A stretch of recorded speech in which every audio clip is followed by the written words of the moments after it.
Hello dear students, आप सभी का स्वागत है एक और नई वीडियो में। प्यारे बच्चों, आज आप सभी का साइंस का एग्जाम है, यानी कि पेपर है। आप सबके पास जितना समय बचा हुआ है उतना समय में भी आप सब खूब मेहनत करो, ठीक है। आप सभी को इस तरह से कोई बताएगा नहीं, एक मैं ही हूँ और एक दो टीचर है, आप सभी को यूट्यूब पे इस तरह से बताएगा, ठीक है। प्यारे बच्चों, आज आप सभी के लिए इस वीडियो में साइंस का ऐसे ऑब्जेक्टिव क्वेश्चन को हमारी टीम लेकर आए हैं जो आप सभी को हर हाल में याद करके जाना है, ठीक है। क्योंकि आप सभी को एग्जाम में यहीं से क्वेश्चन पूछेगा, इससे बाहर पूछेगा ही नहीं, ठीक है। प्यारे बच्चों, आप सब अपने दोस्तों को भी जल्दी जल्दी बुला लो या फिर शेयर कर दो। आप सब वीडियो को लाइक नहीं करते हो, आप सब वीडियो को लाइक कर दिया करो। आप सबके एक लाइक से मुझे और मेरी टीम को मोटिवेट मिलता है, ठीक है। तो मेरे प्यारे बच्चों, टाइम को ना वेस्ट के वीडियो को स्टार्ट करते हैं। तो प्यारे बच्चों, सबसे पहला क्वेश्चन है, डीजल का उपयोग होता है, ठीक है। नीचे देखिए ऑप्शन में डीजल का उपयोग किस में होता है, ठीक है। सबसे पहला क्वेश्चन क्या है? सबसे पहला क्वेश्चन है डीजल का उपयोग होता है, ठीक है। पहला ऑप्शन है भारी वाहनों में, और दूसरा ऑप्शन है रेल के इंजनों में, और तीसरा ऑप्शन है विद्युत उत्पादन में, और चौथा ऑप्शन है उपयुक्त सभी, ठीक है। इसका राइट आंसर कितने बच्चे बता सकते हो? डीजल का उपयोग किस किस में होता है? Option number D right answer हो जाएगा। भारी वाहनों में भी होता है, रेल के इंजनों में भी होता है, विद्युत उत्पादन में भी होता है, ठीक है। एक का right answer option number D हो जाएगा, उपयुक्त सभी, ठीक है। सबको याद रहेगा, डीजल का उपयोग भारी वाहन में भी होता है, रेल के इंजनों में भी होता है, और विद्युत उत्पादन में भी होता है, ठीक है। अब बढ़ेंगे नेक्स्ट क्वेश्चन की ओर। 2 नंबर में क्वेश्चन का है, सौर सेल सौर ऊर्जा को रूपांतरित करते हैं, ठीक है। 2 नंबर में क्वेश्चन क्या है? 2 नंबर में क्वेश्चन है सौर सेल सौर ऊर्जा को रूपांतरित करते हैं, ठीक है। पहला ऑप्शन है प्रकाश ऊर्जा में, दूसरा ऑप्शन है गतिज ऊर्जा में, और तीसरा ऑप्शन है ताप ऊर्जा में, और चौथा ऑप्शन है विद्युत ऊर्जा में, ठीक है। अपना अपना आंसर कमेंट फटाफट में कर दो। सौर सेल सौर ऊर्जा को रूपांतरित किस चीज में करता है? 2 का right answer option number D हो जाएगा, विद्युत ऊर्जा में, ठीक है। 2 का राइट आंसर क्या हो जाएगा? 2 का right answer option number D हो जाएगा, विद्युत ऊर्जा में, ठीक है। सौर सेल सौर ऊर्जा को विद्युत ऊर्जा में रूपांतरित करते हैं, ठीक है। अब बढ़ेंगे नेक्स्ट क्वेश्चन की ओर। 3 नंबर में क्वेश्चन करा है, सोना की परमाणु संख्या है, ठीक है। नीचे देखिए ऑप्शन में सोना की परमाणु संख्या क्या है, ठीक है। सोना की परमाणु संख्या कितनी है? पहला ऑप्शन है 29, और दूसरा ऑप्शन है 89, और तीसरा ऑप्शन है 79, और चौथा ऑप्शन है 39, ठीक है। इसका राइट आंसर कितने बच्चे बता सकते हो? सोना की परमाणु संख्या कितनी है? 3 का right answer option number C हो जाएगा, 79, ठीक है। 3 का राइट आंसर क्या हो जाएगा? 3 का right answer option number C हो जाएगा, 79, ठीक है। अब बढ़ेंगे नेक्स्ट क्वेश्चन की ओर। 4 नंबर में क्वेश्चन है, सारे क्वेश्चन को फटाफट कवर कर लो, ठीक है। आज आप सभी का 2 बजे से एग्जाम है। 4 नंबर में क्वेश्चन है, निम्न में कौन ऑक्सीकरण की क्रिया नहीं है, ठीक है। 4 नंबर में क्वेश्चन क्या कर रहा है? 4 नंबर में क्वेश्चन है, निम्न में कौन ऑक्सीकरण की क्रिया नहीं, ठीक है। एकदम धीरे धीरे सारे क्वेश्चन कवर कर लेंगे साहब मिलकर के। निम्न में कौन ऑक्सीकरण की क्रिया नहीं है? पहला ऑप्शन है अवक्षेपण, और दूसरा ऑप्शन है दहन, और तीसरा ऑप्शन है भोजन का पचना, और चौथा ऑप्शन है ऑक्सीकरण, ठीक है। इसका राइट आंसर कितने बच्चे बता सकते हो? निम्न में कौन ऑक्सीकरण की क्रिया नहीं है? 4 का right answer option number A हो जाएगा, अवक्षेपण, ठीक है। 4 का राइट आंसर क्या हो जाएगा? 4 का right answer option number A हो जाएगा, अवक्षेपण, ठीक है। सबको याद रहेगा, निम्न में कौन ऑक्सीकरण की क्रिया नहीं है? ऑप्शन नंबर राइट आंसर है अवक्षेपण, ठीक है। अब बढ़ेंगे नेक्स्ट क्वेश्चन की ओर। 5 नंबर में क्वेश्चन है, ऑक्सीजन की संयोजकता है, ठीक है। सारे चुनिंदा प्रश्न, ठीक है।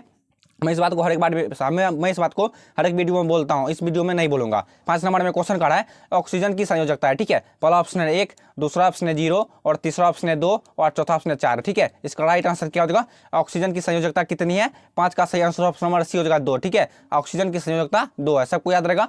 ऑक्सीजन की संयोजकता 2 है, सबको याद रहेगा। अब बढ़ेंगे नेक्स्ट क्वेश्चन की ओर। 6 नंबर में क्वेश्चन करा है, सारे चुनिंदा प्रश्न, ठीक है। फिर मैं बोल दिया। 6 नंबर में क्वेश्चन है, चींटी के डंक में कौन सा अम्ल पाया जाता है, ठीक है। 6 नंबर में क्वेश्चन क्या करा है? 6 नंबर में क्वेश्चन है, चींटी के डंक में कौन सा अम्ल पाया जाता है, ठीक है। पहला ऑप्शन है एथेनाइक अम्ल, और दूसरा ऑप्शन है सिट्रिक अम्ल, और तीसरा ऑप्शन है मेथेनाइक अम्ल, और चौथा ऑप्शन है ऑक्जेलिक अम्ल, ठीक है। इसका राइट आंसर क्या हो जाएगा? पहले क्वेश्चन को समझो। 6 नंबर में क्वेश्चन का रहा है, चींटी के डंक में कौन सा अम्ल पाया जाता है, ठीक है। 6 का सही आंसर ऑप्शन नंबर सी हो जाएगा, मेथेनॉइक अम्ल, ठीक है। चींटी के डंक में मिथेनॉइक अम्ल पाया जाता है, ठीक है। सबको याद रहेगा। आप सभी क्वेश्चन को अच्छे से देख लोगे तो आप सभी का यही से क्वेश्चन फंस जाएगा, ठीक है।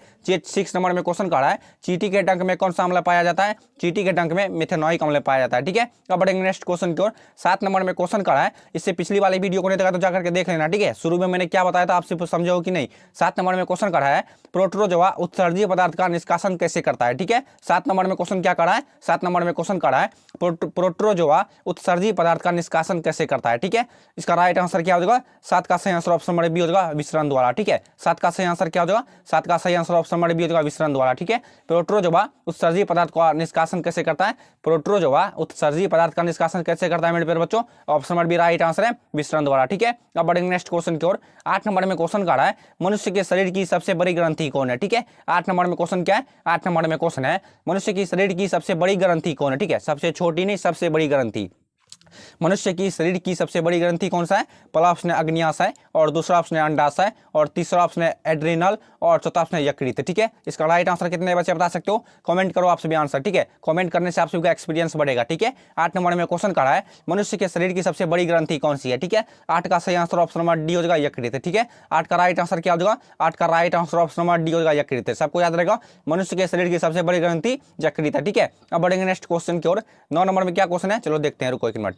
9 नंबर में क्वेश्चन करा है, रक्त क्या है? ठीक है, नीचे देखिए ऑप्शन में रक्त क्या है। ठीक है, पहला ऑप्शन क्या है? पहला ऑप्शन है उत्तक, और दूसरा ऑप्शन है कोशिका, और तीसरा ऑप्शन है पदार्थ, और चौथा ऑप्शन है इनमें से कोई नहीं। ठीक है, इसका राइट आंसर क्या होगा? रक्त क्या है? रक्त एक प्रकार का उत्तक है। ठीक है, सबको याद रहेगा, रक्त एक प्रकार का उत्तक है। सबको याद रहेगा, रक्त क्या है? रक्त एक प्रकार का उत्तक है। ठीक है, यहाँ तक क्लियर है सब। अब बढ़ेगा नेक्स्ट क्वेश्चन की ओर। 10 नंबर में क्वेश्चन करा है, दांत की सबसे ऊपरी परत को क्या कहते हैं? ठीक है, 10 नंबर में क्वेश्चन क्या है? 10 नंबर में क्वेश्चन है, दांत की सबसे ऊपरी परत क्या है? मतलब नीचे दिए ऑप्शन में दांत की सबसे ऊपरी परत क्या है? ठीक है, 10 का सही आंसर ऑप्शन नंबर बी हो जाएगा, इनामेल। ठीक है, 10 का राइट आंसर क्या होगा? दांत की सबसे ऊपरी परत को इनामेल कहा जाता है। ठीक है, अब बढ़ेंगे नेक्स्ट क्वेश्चन की ओर। 11 नंबर में क्वेश्चन करा है, मानव आहार नाल का सबसे लंबा भाग कौन है? ठीक है, 11 नंबर में क्वेश्चन क्या है? 11 नंबर में क्वेश्चन है, मानव आहार नाल का सबसे लंबा भाग कौन है? ठीक है, पहला ऑप्शन है अमाशय, दूसरा ऑप्शन है छोटी आंत, और तीसरा ऑप्शन है ग्रस नली, और चौथा ऑप्शन है बड़ी आंत। ठीक है, अपना अपना आंसर कमेंट में फटाफट कर दो। तो मानव आहार नाल का सबसे बड़ा लंबा भाग कौन सा है? मानव आहार नाल का सबसे लंबा भाग कौन सा है मेरे प्यारे बच्चों? 11 का सही आंसर ऑप्शन नंबर बी हो जाएगा, छोटी आंत। ठीक है, मानव आहार नाल का सबसे लंबा भाग छोटी आंत है। सबको याद रहेगा, मानव आहार नल का सबसे लंबा भाग छोटी आंत है। ठीक है, अब बढ़ेंगे नेक्स्ट क्वेश्चन की ओर। 12 नंबर में क्वेश्चन करा है, चालनी नलिकाएं पाई जाती है। ठीक है, 12 नंबर में क्वेश्चन क्या है? 12 नंबर में क्वेश्चन है, चालनी नलिकाएं पाई जाती है। ठीक है, पहला ऑप्शन है जंतुओं में, और दूसरा ऑप्शन है जाइलम में, और तीसरा ऑप्शन है फ्लोएम में, और चौथा ऑप्शन है कोशिकीय पौधों में। ठीक है, इसका राइट आंसर कितने बच्चे बता सकते हो? चालनी नलिकाएं कहाँ पाई जाती है? 12 का सही आंसर ऑप्शन नंबर सी हो जाएगा, फ्लोएम में। ठीक है, 12 का राइट आंसर क्या हो जाएगा? 12 का right answer option number C हो जाएगा, फ्लोएम में। सबको याद रहेगा, चालनी नलिकाएं कहाँ पाई जाती है? फ्लोएम में पाई जाती है। ठीक है, मैं आप सबको एक बात बता देना चाहता हूँ, आप सब जो 12th में एडमिशन करवाओगे, आप सभी को कहीं जाने की जरूरत नहीं है। ठीक है, आप सभी को इसी चैनल पर 12th क्लास की जितने विद्यार्थी आर्ट्स लोगे, ठीक है, जितने भी विद्यार्थी 12th में आर्ट्स लोगे, उस सबको इस चैनल पर बेहतर ढंग से 12th क्लास की तैयारी करवाई जाएगी। ठीक है, चाहे कोई भी सब्जेक्ट हो आर्ट्स से रिलेटेड। ठीक है, आर्ट्स से रिलेटेड जितने भी सब्जेक्ट होंगे, इस चैनल पर आप सभी को सब्जेक्टिव ऑब्जेक्टिव दोनों सब्जेक्ट दोनों चीज़ों का बेहतर ढंग से तैयारी करवाई जाएगी। ठीक है, मैं कल इस पर एक वीडियो बनाकर लेगा, आप लोग देख लोगे। ठीक है, परसों आप जब 10th का एग्जाम खत्म होगा, उसके बाद एक वीडियो लेकर आऊंगा, आप सभी देख लेना। ठीक है, अब बढ़ेंगे नेक्स्ट क्वेश्चन की ओर। 12 नंबर में क्वेश्चन क्या था, समझ गए आप लोग भी? चालनी नलिकाएं पाई जाती है, option number C right answer है, फ्लोएम में। ठीक है, अब बढ़ेंगे नेक्स्ट क्वेश्चन की ओर। 13 नंबर में क्वेश्चन करा है, किसी अंतरिक्ष यात्री को आकाश कैसा प्रतीत होता है? ठीक है, 13 नंबर में क्वेश्चन क्या करा है? 13 नंबर में क्वेश्चन है, किसी अंतरिक्ष यात्री को, किसी भी अंतरिक्ष यात्री को आकाश कैसा प्रतीत होता है? या फिर काला रंग का प्रतीत होता है, या फिर नीला रंग का प्रतीत होता है, या फिर पीला रंग का प्रतीत होता है, या फिर लाल रंग का प्रतीत होता है? ठीक है, प्रतीत मतलब कैसा दिखाई देता है। ठीक है, किसी अंतरिक्ष यात्री को आकाश का रंग हमेशा काला दिखाई देता है। ठीक है, किसी भी अंतरिक्ष यात्री को आकाश का रंग हमेशा काला दिखाई देता है। ठीक है, अब बढ़ेंगे नेक्स्ट क्वेश्चन की ओर। 14 नंबर में क्वेश्चन करा है, तारों का टिमटिमाना प्रकाश की किस घटना को दर्शाता है? ठीक है, 14 नंबर में क्वेश्चन क्या है? 14 नंबर में क्वेश्चन है, तारों का टिमटिमाना प्रकाश की किस घटना को दर्शाता है? ठीक है, पहला ऑप्शन है प्रकाश के अपवर्तन का, दूसरा ऑप्शन है प्रकाश के वर्ण विक्षेपण का, और तीसरा ऑप्शन है प्रकाश के परावर्तन का, और चौथा ऑप्शन है प्रकाश का परिकिरण का। ठीक है, अपना अपना आंसर कमेंट में बता दो जल्दी जल्दी। तारों का टिमटिमाना प्रकाश की किस घटना को दर्शाता है? ऑप्शन नंबर राइट आंसर हो जाएगा प्रकाश के अपवर्तन का। ठीक है, 14 का राइट आंसर क्या हो जाएगा? 14 का सही आंसर ऑप्शन नंबर हो जाएगा प्रकाश के अपवर्तन का। ठीक है, तारों का टिमटिमाना प्रकाश की किस घटना को दर्शाता है? ऑप्शन नंबर राइट आंसर है प्रकाश के अपवर्तन का। ठीक है, यहां तक सब क्लियर है। अब बढ़ेंगे नेक्स्ट क्वेश्चन की ओर। 15 नंबर में क्वेश्चन करा है, टिंडल प्रभाव प्रकाश की कौन सी परिघटना को प्रदर्शित करता है? ठीक है, 15 नंबर में क्वेश्चन क्या है? 15 नंबर में क्वेश्चन है, टिंडल प्रभाव प्रकाश की कौन सी परिघटना को प्रदर्शित करता है? ठीक है, एकदम अपने भाषा में समझना है। 15 नंबर में क्वेश्चन करा है, टिंडल प्रभाव प्रकाश की कौन सी परिघटना को प्रदर्शित करता है? ठीक है, पहला ऑप्शन है प्रकाश के अपवर्तन का, दूसरा ऑप्शन है प्रकाश के वर्ण विक्षेपण का, और तीसरा ऑप्शन है प्रकाश के परावर्तन का, और चौथा ऑप्शन है प्रकाश का परिकिरण का। ठीक है, इसका राइट आंसर कितने बच्चे बता सकते हो? टिंडल प्रभाव। पहले क्वेश्चन को समझो, ठीक है, उसके बाद आंसर लिखना। 15 नंबर में क्वेश्चन करा है, टिंडल प्रभाव प्रकाश की कौन सी परिघटना को प्रदर्शित करता है? 15 का सही आंसर ऑप्शन नंबर डी हो जाएगा प्रकाश का परिकिरण। ठीक है, 15 का राइट आंसर क्या हो जाएगा? 15 का right answer option number D हो जाएगा प्रकाश का परिकिरण। ठीक है, सबको याद रहेगा, टिंडल प्रभाव प्रकाश की कौन सी परिघटना को प्रदर्शित करता है? Option number D right answer है प्रकाश का परिकिरण। ठीक है, अब बढ़ेंगे नेक्स्ट क्वेश्चन। 16 नंबर में क्वेश्चन क्या करा है, 16 नंबर में क्वेश्चन है मानव नेत्र जीव भाग पर मानव नेत्र जिस भाग पर किसी वस्तु का प्रतिबिंब बनाते हैं, क्या है 16 नंबर में क्वेश्चन। 16 नंबर में क्वेश्चन करा है मानव नेत्र मतलब मानव का आंख जिस भाग पर किसी वस्तु का प्रतिबिंब बनाते हैं वह भाग क्या है, ठीक है, वो भाग को क्या कहते हैं या फिर वह भाग क्या है, एक ही बात हुआ। 16 नंबर में क्वेश्चन करा है मानव नेत्र जिस भाग पर किसी वस्तु का प्रतिबिंब बनाते हैं वह भाग क्या है, ठीक है। पहला ऑप्शन है कॉर्निया है, दूसरा ऑप्शन है परितारिका है, और तीसरा ऑप्शन है दृष्टि पटल यानी कि रेटिना है, और चौथा ऑप्शन है पुतली है, ठीक है। इसका राइट आंसर कितने बच्चे बता सकते हो, मानव नेत्र जिस भाग पर किसी वस्तु का प्रतिबिंब बनाते हैं वह भाग क्या कहलाता है। 16 का सही आंसर ऑप्शन नंबर सी हो जाएगा, दृष्टि पटल यानी कि रेटिना, ठीक है। 16 का राइट आंसर क्या हो जाएगा, 16 का right answer option number C हो जाएगा, रेटिना पटल दृष्टि पटल या फिर रेटिना, ठीक है। 16 नंबर में क्वेश्चन क्या था, क्वेश्चन समझे कि नहीं। 16 नंबर में क्वेश्चन है मानव नेत्र जिस भाग पर किसी वस्तु का प्रतिबिंब बनाते हैं वह भाग क्या कहलाता है, दृष्टि पटल यानी कि रेटिना, ठीक है। अब बढ़ेंगे नेक्स्ट क्वेश्चन की ओर। 17 नंबर में क्वेश्चन का है नेत्र लेंस की फोकस दूरी कम हो जाने से कौन सा दृष्टि दोष होता है, ठीक है। सारी चुनिंदा प्रश्न है, ठीक है, सारे क्वेश्चन खोज के लाए गए हैं, ठीक है, सारे लेकिन कम क्वेश्चन है लेकिन सारे क्वेश्चन मोस्ट VVI क्वेश्चन है, ठीक है। 17 नंबर में क्वेश्चन है नेत्र लेंस की फोकस दूरी कम हो जाने से कौन सा दृष्टि दोष होता है। पहला ऑप्शन निकट दृष्टि दोष, दूसरा ऑप्शन है दूर दृष्टि दोष, और तीसरा ऑप्शन जरा दृष्टि दोष, और चौथा ऑप्शन है इनमें से कोई नहीं, ठीक है। फटाफट अपना आंसर कमेंट करो। नेत्र लेंस की फोकस दूरी कम हो जाने से कौन सा दृष्टि दोष होता है। 17 का सही आंसर ऑप्शन नंबर ए हो जाएगा निकट दृष्टि दोष, ठीक है। 17 का सही आंसर क्या हो जाएगा, 17 का सही आंसर ऑप्शन नंबर ए हो जाएगा निकट दृष्टि दोष, ठीक है। 17 नंबर में क्वेश्चन क्या था, 17 नंबर में क्वेश्चन है नेत्र लेंस की फोकस दूरी कम हो जाने से कौन सा दृष्टि दोष होता है। ऑप्शन में राइट आंसर है निकट दृष्टि दोष, ठीक है। अब बढ़ेंगे नेक्स्ट क्वेश्चन की ओर। सिंपल सी बात है, जब तुम्हारा आंख का रोशनी कम हो जाएगा नजदीक रखी हुई वस्तु भी दिखाई नहीं देगा, चित्र है, ठीक है। 18 नंबर में क्वेश्चन का रहा है श्वेत रंग कितने रंगों के मेल से बने होते हैं, ठीक है। 18 नंबर में क्वेश्चन क्या है, 18 नंबर में क्वेश्चन है श्वेत रंग कितने रंगों के मेल से बना है, ठीक है। ये बने होते हैं या फिर बना है, एक ही बात हुआ।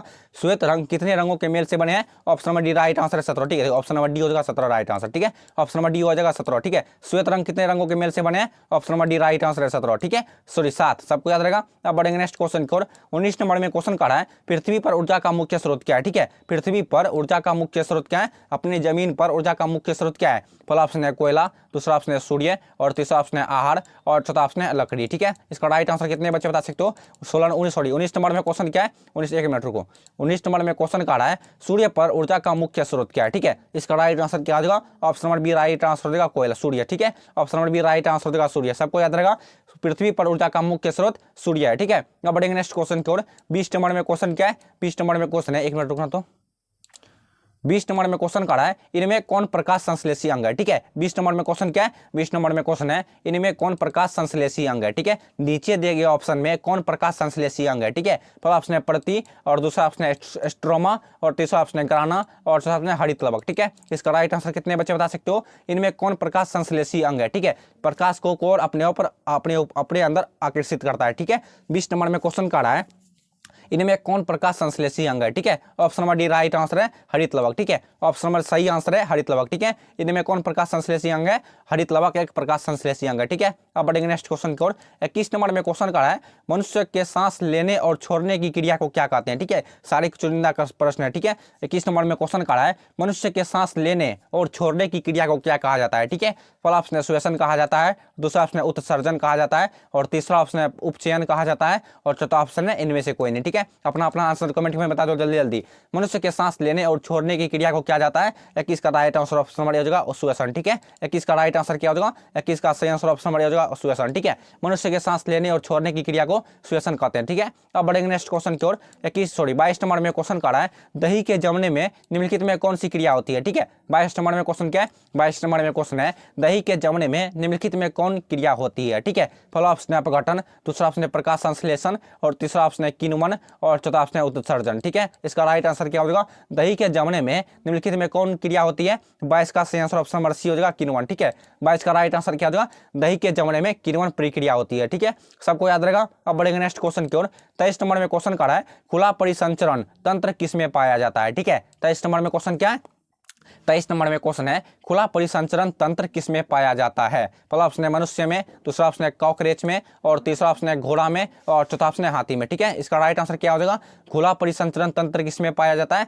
Option number B right answer है कॉकरोच में, ठीक है। खुला परिसंचरण तंत्र कॉकरोच में पाया जाता है, ठीक है। अब बढ़ेंगे नेक्स्ट क्वेश्चन की ओर। 24 नंबर में क्वेश्चन क्या है, 24 नंबर में क्वेश्चन कर रहा है जठर ग्रंथियां कहाँ पाई जाती है। ठीक है, 24 नंबर में क्वेश्चन क्या है, 24 नंबर में क्वेश्चन है जठर ग्रंथियां कहाँ पाई जाती है। ठीक है, अब इसके ऑप्शन की ओर चलते हैं। इसका पहला ऑप्शन है आंख में, दूसरा ऑप्शन है अमाशय में, और तीसरा ऑप्शन है यकृत में, और चौथा ऑप्शन है अग्न्याशय में। ठीक है, क्वेश्चन क्या था, क्वेश्चन था फिर से देख लेते हैं। 24 नंबर में क्वेश्चन था जठर ग्रंथियां कहाँ पाई जाती है। ठीक है, 24 का राइट आंसर क्या हो जाएगा, 24 का सही आंसर ऑप्शन नंबर सी हो जाएगा, यकृत में। ठीक है, जठर ग्रंथियां यकृत में पाई जाती है, सबको याद रहेगा, जठर ग्रंथियां यकृत में पाई जाती है। ठीक है, अब बढ़ेंगे नेक्स्ट क्वेश्चन की ओर। 25 नंबर में क्वेश्चन का रहा है पौधों के वायवीय भागों से जल के निष्कर्ष की क्रिया को क्या कहते हैं। ठीक है, 25 नंबर में क्वेश्चन क्या है, 25 नंबर में क्वेश्चन है पौधों के वायवीय भागों से जल के निष्कर्ष की क्रिया को क्या कहते हैं, या क्या कहलाती है, या फिर क्या कहते हैं, एक ही बात हुआ।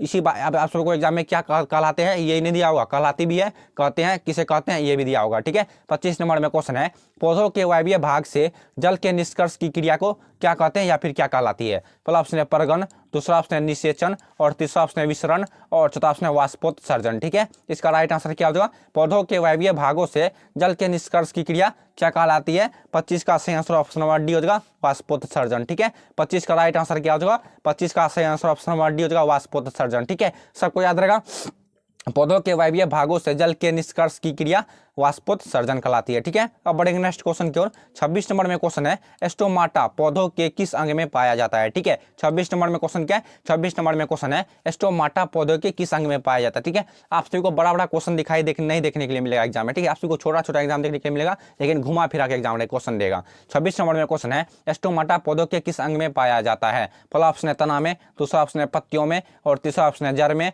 और यहाँ पर जड़ में बड़ा होता है। ठीक है, जो बड़ा रहो जड़ में, और चौथा ऑप्शन इनमें से कोई नहीं। ठीक है, इसका राइट आंसर कितने बच्चे बता सकते हो, स्टोमाटा पौधे के किस अंग में पाया जाता है, option number B right answer देगा पत्तियों में। ठीक है, स्टोमाटा पौधों के पत्तियों में पाया जाता है। ठीक है, अब बढ़ेंगे नेक्स्ट क्वेश्चन की ओर। 27 नंबर में क्वेश्चन करा है मनुष्य के आहार नाल की लंबाई कितनी होती है। ठीक है, सारे चुनिंदा प्रश्न है। ठीक है, देखो है ना आप सबके सामने में सारे चुनिंदा प्रश्न है। 27 नंबर में क्वेश्चन है, और जिस तरीका से मैं समझाऊंगा आप सभी को सब्जेक्टिव ऑब्जेक्टिव, उस तरह से कोई नहीं समझाएगा। ठीक है, एकदम अपने भाषा में ठेठी में समझाऊंगा। ठीक है, एकदम भाई बहन की तरह मिलके। 27 नंबर में क्वेश्चन है मनुष्य के आहार नाल की लंबाई कितनी होती है। ठीक है, पहला ऑप्शन है 8 से 10 मीटर, दूसरा ऑप्शन है 6 से 8 मीटर, और तीसरा ऑप्शन है 2 से 4 मीटर, और चौथा ऑप्शन है 1 से 2 मीटर। ठीक है, इसका राइट आंसर कितने बच्चे बता सकते हो, मनुष्य के आहार नाल की लंबाई कितनी होती है। 27 का सही आंसर क्या होगा, 27 का सही आंसर ऑप्शन नंबर ए हो जाएगा 8 से 10 मीटर। ठीक है, मनुष्य के आहार नाल की लंबाई 8 से 10 मीटर की होती है, सबको याद रहेगा। अब बढ़ेंगे नेक्स्ट क्वेश्चन की ओर। 28 नंबर में क्वेश्चन करा है ग्लूकोज कितने कार्बन से बना अणु होता है। 28 नंबर में क्वेश्चन क्या है, 28 नंबर में क्वेश्चन है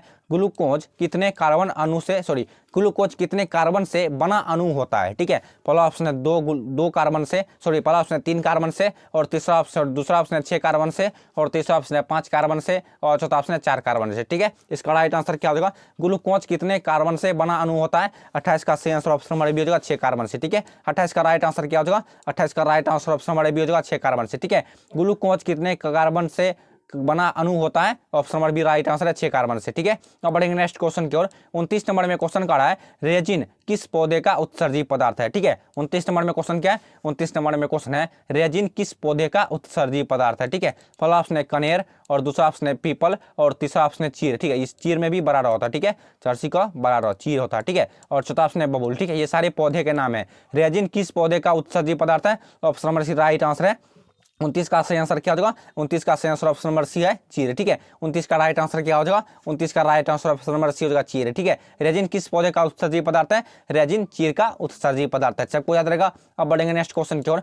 30 नंबर में क्वेश्चन का रहा है ऑक्सीजन का वाहक कहलाता है। ठीक है, 30 नंबर में क्वेश्चन क्या है, 30 नंबर में क्वेश्चन है ऑक्सीजन का वाहक क्या कहलाता है। ठीक है, पहला ऑप्शन है हिपेरिन, और दूसरा ऑप्शन है फ्राइबोनोजिन, और चौथा ऑप्शन नाम ऐसा है आप सभी को घबराना नहीं है। ठीक है, आवाज में नाम थोड़ा ततला जाता हूँ, उससे कोई रिलेटेड है, उससे कोई बात नहीं है। ऑक्सीजन का वाहक क्या कहलाता है, 30 का सही आंसर ऑप्शन नंबर डी हो जाएगा हीमोग्लोबिन। ठीक है, 30 का राइट आंसर क्या हो जाएगा, 30 का right answer option number D हो जाएगा हीमोग्लोबिन। ठीक है, ऑक्सीजन का वाहक हीमोग्लोबिन कहलाता है। ठीक है, अब बढ़ेंगे नेक्स्ट क्वेश्चन की ओर। 31 नंबर में क्वेश्चन कह रहा है छोटी आंख में भोजन का पाचन पूर्ण होने के बाद वह क्या कहलाता है। ठीक है, यहाँ पर आंख लिया, यहाँ पर आंत होता है। ठीक है, आंख प्रसारण बिंदु तो आंत होता है। ठीक है, छोटी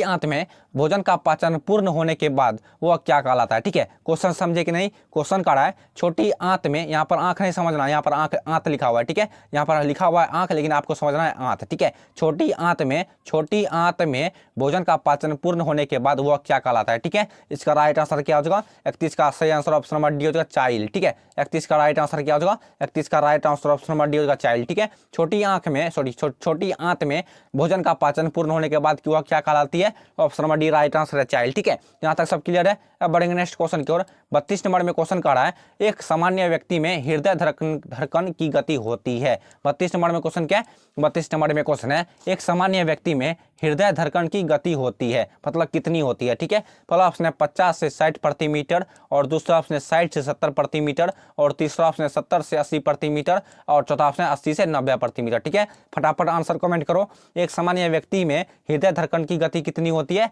32 का सही आंसर ऑप्शन नंबर सी हो जाएगा, 70 से 80 प्रति मीटर। ठीक है, 32 का राइट आंसर क्या हो जाएगा, 32 का सही आंसर ऑप्शन नंबर सी हो जाएगा, 70 से 80 मीटर। ठीक है, प्रति मीटर। 32 नंबर में क्वेश्चन है एक सामान्य व्यक्ति में हृदय धड़कन की गति 70 से 80 प्रति मीटर होती है। ठीक है, अब बढ़ेंगे नेक्स्ट क्वेश्चन की ओर।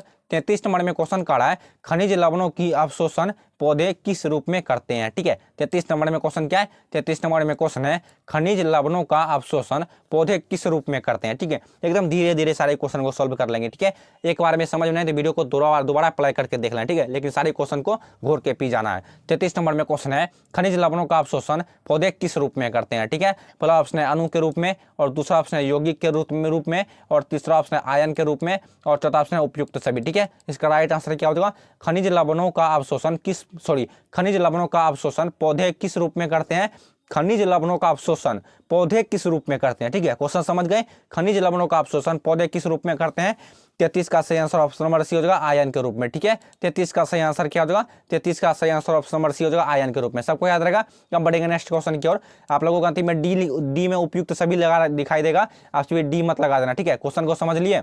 खनिज लवणों का अवशोषण पौधे किस रूप में करते हैं, आयन के रूप में। सबको याद रहेगा। अब बढ़ेंगे नेक्स्ट क्वेश्चन की ओर। 34 नंबर में क्वेश्चन कह रहा है प्रकाश का वर्ण विक्षेपण किस उपकरण से संभव होता है। ठीक है, 34 नंबर में क्वेश्चन क्या है, 34 नंबर में क्वेश्चन है प्रकाश का वर्ण विक्षेपण किस उपकरण से संभव होता है। ठीक है, पहला ऑप्शन है दर्पण से, दूसरा ऑप्शन है लेंस से, और चौथा ऑप्शन है प्रिज्म से, और चौथा ऑप्शन है कांच की सिल्ली से। ठीक है, इसका राइट आंसर कितने बच्चे बता सकते हो, प्रकाश का वर्ण विक्षेपण किस उपकरण से संभव होता है। 34 का सही आंसर क्या होगा, 34 का सही आंसर ऑप्शन नंबर सी होगा, प्रिज्म। ठीक है, 34 का राइट आंसर सी है, प्रिज्म। सबको याद रहेगा। प्रकाश का वर्ण विक्षेपण किस उपकरण से संभव होता है, प्रिज्म से उपकरण से संभव होता है। ठीक है, अब बढ़ेंगे नेक्स्ट क्वेश्चन की ओर। 35 नंबर में क्वेश्चन कह रहा है अभी नेत्र लेंस की फोकस दूरी में परिवर्तन किया जाता है। ठीक है, 35 नंबर में क्वेश्चन क्या है, 35 नंबर में क्वेश्चन है अभी नेत्र लेंस की फोकस दूरी में परिवर्तन किया जाता है। ठीक है, किस चीज का परिवर्तन किया जाता है, अभी नेत्र लेंस की फोकस दूरी में। मैं क्वेश्चन को बार बार इसलिए रिपीट करता हूं कि आप सभी को दिमाग में सारे क्वेश्चन जाके बैठ जाए। ठीक है,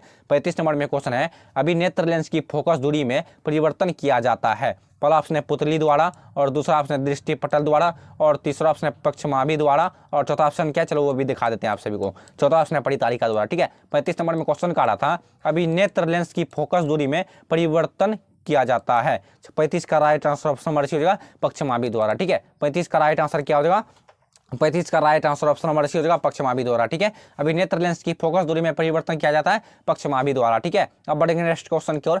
36 नंबर में क्वेश्चन कह रहा है मानव नेत्र में क्या है। ठीक है, नीचे देखिए ऑप्शन में मानव नेत्र में होता है। ठीक है, मतलब कौन सा लेंस होता है या फिर कौन सा दर्पण होता है। ठीक है, दर्पण तो हो ही नहीं सकता, मानव नेत्र में कभी दर्पण होगा, लेंस हो सकता है। ठीक है, चलो इसका आंसर जानते हैं। मानव नेत्र में उत्तल दर्पण होता है, या फिर अवतल लेंस होता है, या फिर उत्तल लेंस होता है, और चौथा ऑप्शन है इनमें से कोई नहीं। ठीक है, फटाफट आंसर कमेंट करो। मानव नेत्र में उत्तल लेंस होता है। ठीक है, 36 का राइट आंसर क्या हो जाएगा, 36 का सही आंसर ऑप्शन नंबर सी हो जाएगा, उत्तल लेंस होता है। ठीक है, मानव नेत्र में उत्तल लेंस होता है। ठीक है, सभी याद रखना क्वेश्चन को। अब बढ़ेंगे नेक्स्ट क्वेश्चन की ओर। 37 नंबर में क्वेश्चन खड़ा है, क्या है 37 नंबर में क्वेश्चन, प्रकाश का चाल यानी कि वेग न्यूनतम होती है। ठीक है, चाल या वेग एक ही बात हुआ।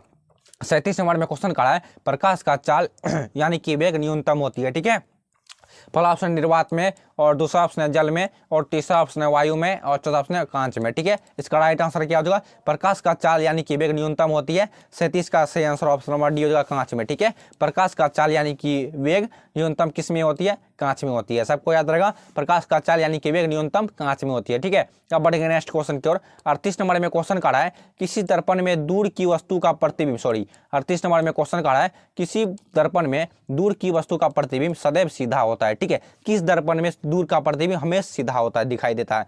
38 नंबर में क्वेश्चन है, किसी दर्पण में दूर की वस्तु का प्रतिबिंब सदैव सीधा होता है। ठीक है, चलो इसका ऑप्शन देखते हैं। पहला ऑप्शन है केवल अवतल दर्पण में, दूसरा ऑप्शन है समतल अथवा उत्तल दोनों दर्पण में, और तीसरा ऑप्शन है उत्तल दर्पण में, और चौथा ऑप्शन है केवल समतल दर्पण में, समतल दर्पण में। फटाफट इसका आंसर कमेंट करो। किसी दर्पण में दूर की वस्तु का प्रतिबिंब सदैव सीधा होता है, किस दर्पण में हमेशा वस्तु का प्रतिबिंब सदैव सीधा होता है? 38 का सही आंसर ऑप्शन नंबर बी हो जाएगा, समतल अथवा उत्तल दर्पण में। ठीक है, 38 का राइट आंसर क्या हो जाएगा? 38 का right answer option number B हो जाएगा, समतल अथवा उत्तल दर्पण में। ठीक है, किस दर्पण में दूर की वस्तु का प्रतिबिंब सदैव सीधा होता है? दूर का बोल रहा है, ठीक है, मतलब बहुत दूर है। दूर का वस्तु का प्रतिबिंब सदैव सीधा होता है, समतल में और उत्तल में दोनों में होता है। ठीक है, अब बढ़ेंगे नेक्स्ट क्वेश्चन की ओर। 39 नंबर में क्वेश्चन करा है, निम्नलिखित में कौन लेंस की क्षमता का मात्रक है? ठीक है, नीचे देखिए ऑप्शन में लेंस की मात्रा का क्षमता का मात्रक कौन है? ठीक है, निम्नलिखित में कौन लेंस की क्षमता का मात्रक है? पहला ऑप्शन है जूल, दूसरा ऑप्शन है वाट, और तीसरा ऑप्शन है डाई ऑक्टर, और चौथा ऑप्शन है वर्ग। ठीक है, इसका राइट आंसर क्या हो जाएगा? निम्नलिखित में कौन लेंस की क्षमता का मात्रक है? 39 का सही आंसर ऑप्शन नंबर सी हो जाएगा, डाई ऑक्टर। ठीक है, 39 का राइट आंसर क्या हो जाएगा? 39 का सही आंसर ऑप्शन नंबर सी होगा, डाई ऑक्टर। सबको याद रहेगा, निम्नलिखित में कौन लेंस की क्षमता का मात्रक है? डाई ऑक्टर लेंस की क्षमता का मात्रक है। ठीक है, अब बढ़ेंगे नेक्स्ट क्वेश्चन की ओर। 40 नंबर में क्वेश्चन करा है, समतल दर्पण की फोकस दूरी होती है। ठीक है, 40 नंबर में क्वेश्चन क्या है? 40 नंबर में क्वेश्चन है, समतल दर्पण की फोकस दूरी होती है। ठीक है, समतल दर्पण की कितनी फोकस दूरी होती है? पहला ऑप्शन है अनंत, मतलब इसका कोई गिनती नहीं, और दूसरा ऑप्शन है 0, और तीसरा ऑप्शन है 100 मीटर, और चौथा ऑप्शन है 20 मीटर। ठीक है, इसका राइट आंसर कितने बच्चे बता सकते हो? समतल दर्पण की फोकस दूरी हमेशा अनंत होती है। ठीक है, समतल दर्पण बोल रहा है, ठीक है, दर्पण समझ में आ जाएगा उस समय, उसके बाद आप सभी को कोई टेंशन नहीं रहेगा। ठीक है, समतल दर्पण की फोकस दूरी हमेशा अनंत होती है। ठीक है मेरे बच्चों, मैंने आप सबको बोला है, बीच में भी बोला था, आप सबको 12 की तैयारी करने के लिए कहीं और नहीं जाना। ठीक है, इसी चैनल पर आप सबको बेहतर ढंग से तैयारी करवाई जाएगी। ठीक है, केवल 8 सवालों के लिए। तब तक मिलेंगे नेक्स्ट वीडियो में, तब तक बाय बाय। ठीक है, आप सबका अच्छे से एग्जाम देना।